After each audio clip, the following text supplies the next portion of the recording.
ಕನ್ನಡದ ಜಾಣಜಾಣಿಯರಿಗೆ ಪ್ರಣಾಮ್ ವಾಲೇಕುಂ.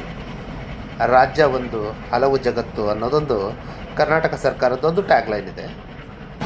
ಅದರಲ್ಲಿ Hampi train, Hampi express ಏನಿದೆ, ಹುಬ್ಬಳ್ಳಿಯಿಂದ ಮೈಸೂರಿಗೆ, ಮೈಸೂರಿನಿಂದ ಹುಬ್ಬಳ್ಳಿಗೆ ಡೈಲಿ ರನ್ಸ್, ಡೈಲಿ ದಿನಾಲೂ ಓಡಾಡುತ್ತೆ.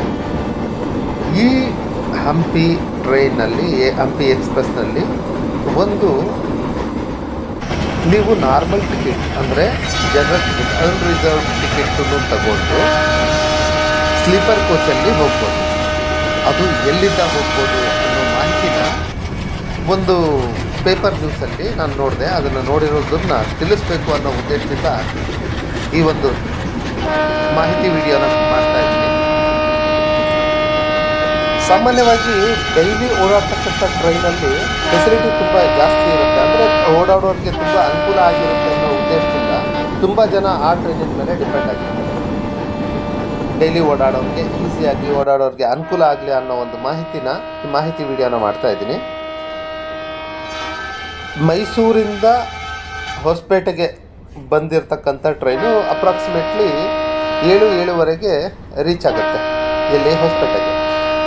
ಹೊಸಪೇಟೆಯಿಂದ ನಾರ್ಮಲ್ ಟಿಕೆಟ್ ತಗೊಂಡು ನಾವು ಹುಬ್ಬಳ್ಳಿವರೆಗೆ ಸ್ಲೀಪರ್ ಕ್ಲಾಸ್, ಅಂದರೆ ಮಲ್ಕೊಂಡು ಹೋಗ್ತಕ್ಕಂಥ ಏನು ಫೆಸಿಲಿಟಿ ಇರ್ತಕ್ಕಂಥ ಟ್ರೈನ್ ಏನಿದೆ, ಆ ಟ್ರೈನಲ್ಲಿ, ಆ ಬೋಗಿನಲ್ಲಿ ನಾವು ಟ್ರಾವೆಲ್ ಮಾಡ್ತೀವಿ. ಮತ್ತು ಸಂಜೆ 6:00 ಹುಬ್ಬಳ್ಳಿಯಿಂದ ಬಿಡ್ತಕ್ಕಂಥ ಟ್ರೈನ್ ಏನಿದೆ ಹಂಪಿ ಎಕ್ಸ್ಪ್ರೆಸ್ಸು, ಅಲ್ಲಿದ್ದ ಹೊಸಪೇಟೆವರೆಗೆ ಸಾಮಾನ್ಯವಾಗಿ 9-9:30 ಈ ಟೈಮಿಗೆ ರೀಚ್ ಆಗುತ್ತೆ. ಎಲ್ಲಿಗೆ? ಹೊಸಪೇಟೆಗೆ. ಇಲ್ಲಿವರೆಗೂ ನೀವು ಅನ್ರಿಸರ್ವ್ಡ್ ಅಥವಾ ನಾರ್ಮಲ್ ಟಿಕೆಟ್, ಜನರಲ್ ಟಿಕೆಟನ್ನು ತಗೊಂಡು ನಾವು ಪ್ರಯಾಣ ಮಾಡ್ಬೋದು. ಇದಕ್ಕೆ ಬೇಕಾಗಿರ್ತಕ್ಕಂಥ ನ್ಯೂಸು, ಪೇಪರ್ ಕಟಿಂಗ್ಸು ಮತ್ತು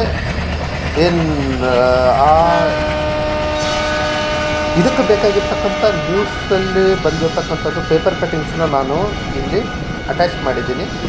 ಅದನ್ನು ತಾವು ನೋಡ್ಕೋಬೋದು. ಅಕಸ್ಮಾತ್ ಯಾರಿಗಾದರೂ ಈ ಮಾಹಿತಿ ಬೇಕಾಗಿತ್ತು ಅಂತ ಹೇಳಿದ್ರೆ ನನಗೆ DM ಮಾಡಿ ಕಮೆಂಟ್ ಮಾಡಿದರೆ ನಾನು ಆ ಸ್ಕ್ರೀನ್ಶಾಟ್ಸನ್ನು ನಾನು ನಿಮಗೆ ಕಳಿಸ್ಕೊಡ್ಬೋದು. ಯಾವ್ಯಾವ ಬೋಗಿನಲ್ಲಿ ನಾವು ಪ್ರಯಾಣ ಬೆಳೆಸ್ಬೋದು? ಸ್ಲೀಪರ್ ಕೋಚಿನ ಬೋಗಿ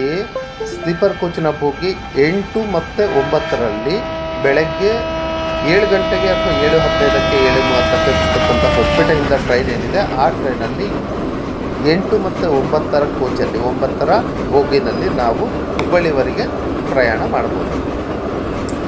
ಹೀಗೆ 6:30ಕ್ಕೆ ಏನು ಹಂಪಿ ಎಕ್ಸ್ಪ್ರೆಸ್ಸು ಹುಬ್ಬಳ್ಳಿಯಿಂದ ಹೊರಡುತ್ತೆ, ಆ ಟ್ರೈನ್ನಲ್ಲಿ ನಾವು 5 ಕೋಚ್, S5, S6, S7 ಈ 3 ಕೋಚ್ಗಳಲ್ಲಿ ಯಾವುದೇ ಬೋಗಿನಲ್ಲಿ ನಾವು ಕೂತ್ಕೊಂಡು ಟ್ರಾವೆಲ್ ಮಾಡ್ಬೋದು. ಈ ಒಂದು ಮಾಹಿತಿ ಕೊಟ್ಟಿದ್ದಕ್ಕಾಗಿ ಅಥವಾ ತಿಳಿಸಿದ್ದಕ್ಕಾಗಿ ಅಥವಾ ನೀವು ತಿಳ್ಕೊಂಡಿದ್ದಕ್ಕಾಗಿ ಎಲ್ರಿಗೂ ಪ್ರಣಾಮ್ ವಾಲೇಕುಂ. ಧನ್ಯವಾದಗಳು.